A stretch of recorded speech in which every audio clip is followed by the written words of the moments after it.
एक बार बरसाने में एक सेठ जी आए। तो सेठ जी का नियम था कि वो कोई किसी को, संत महापुरुष को भोजन प्रसाद खिलाकर के भोजन करते थे, अर्थात जब तक वो किसी को भोजन ना करा दे वो स्वयं भी भोजन नहीं करते थे।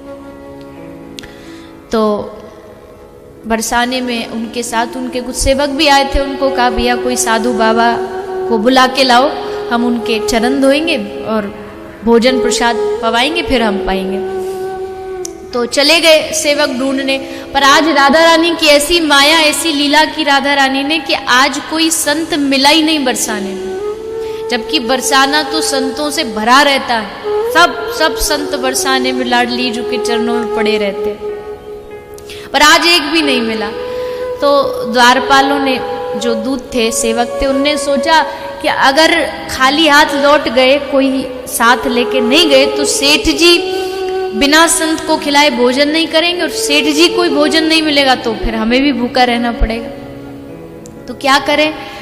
तो बोले एक भिखारी सड़क पे खड़ा खड़ा भीख मांग रहा था, राधा रानी की जो महल है उसका जो मंदिर, उसकी सिंडियों में बैठ के।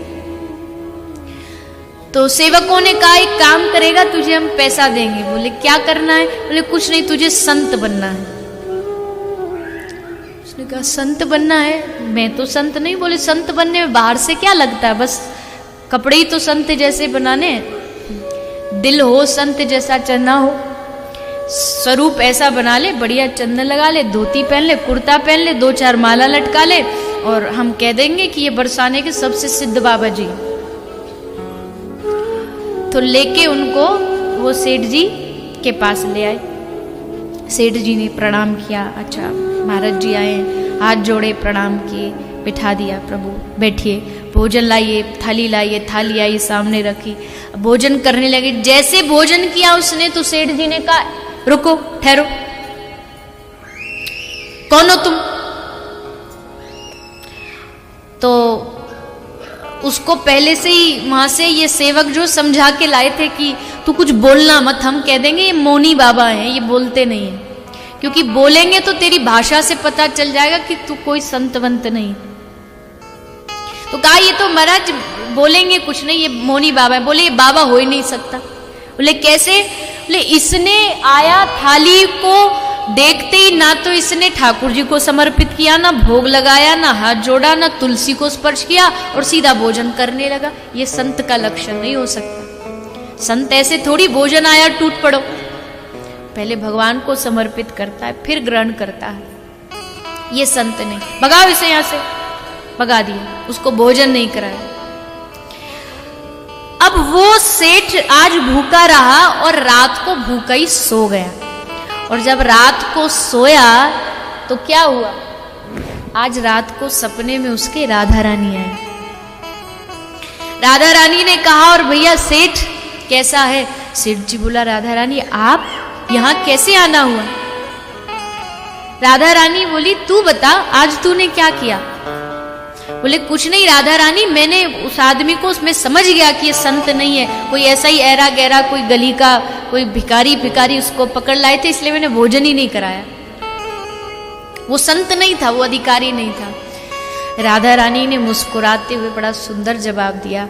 राधा रानी कहती है बस एक दिन में ही घबरा गया, एक दिन में ही तू संत नहीं है तो भोजन नहीं कराऊंगा, ये मन में ठान लिया। सोच मुझे 40 साल हो गए उसको भोजन कराते कराते, आज तक मैंने नहीं कहा कि ये संत नहीं है तो इसको खाना नहीं दूं, इसको भोजन नहीं दूं।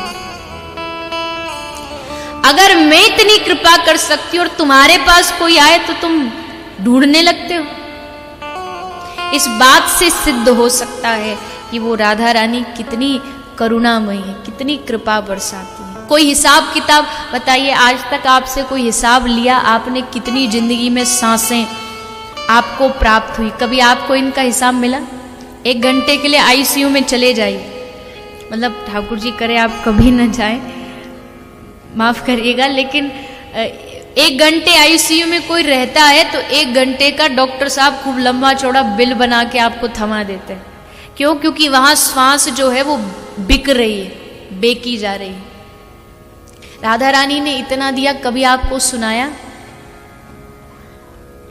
फिर भी उनसे रिश्ता तोड़ करके दुनियादारी से रिश्ता जोड़ रहे हैं, और जिनसे रिश्ता होना चाहिए उनसे कोई रिश्ता ही नहीं।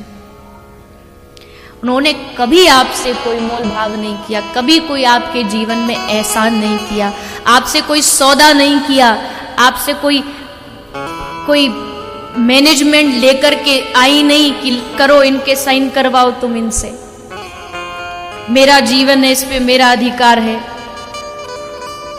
फिर भी उनको भूल गए। इसलिए बस आज राधाष्टमी के दिन राधा रानी से यही प्रार्थना करिए कि हे राधा रानी, हम आपकी ओर चलें, आपके चरणों की ओर बढ़े, हमारा जीवन आपके नाम से रंग जाए। भले हम कोई बहुत ज्ञानी नहीं है, बहुत विद्वान नहीं है, लेकिन हे किशोरी जो हमारे जीवन में आपका नाम स्थापित हो जाए, राधा राधा कहें और हृदय गदगद हो जाए, ऐसी कृपा, ऐसा जीवन बना दीजिए।